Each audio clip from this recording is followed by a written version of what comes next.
Doctor Mohammad ইউনূসকে আপনার মনে হচ্ছে কিনা যে ক্ষমতার অপব্যবহার উনি করছেন? উনি উনার নিজের স্বার্থকে দেশের স্বার্থের চেয়ে বেশি সামনে রাখছেন?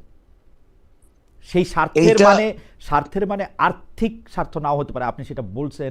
মানে হতে পারে যে তার তার কাছে যেটা দেখুন, আদর্শ মনে হয়, জি, যে সেইটাকে দেখুন, সে ওনার একটা বড় ভুল উনি শুরুতে করেছেন।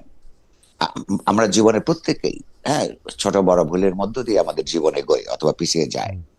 ওনার এইটা স্বার্থবাদিতা আমি এখনো বলবো না, আমি বলবো যে একটা বিরাট ভুল তিনি করেছেন।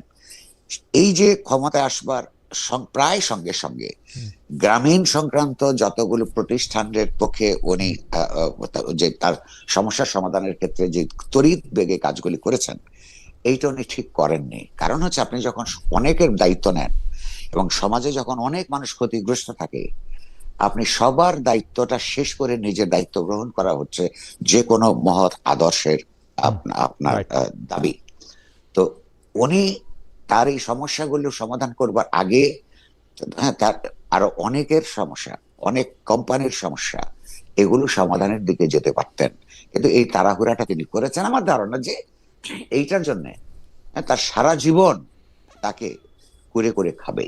উনি এখন ইতিমধ্যেই উনি বোঝেন কিনা আমি জানি না, এইটা তিনি করেছেন। কিন্তু তার মূল সমস্যাই হচ্ছে তার সরকারের ঠিক রাজনৈতিক দিগদর্শন না থাকা।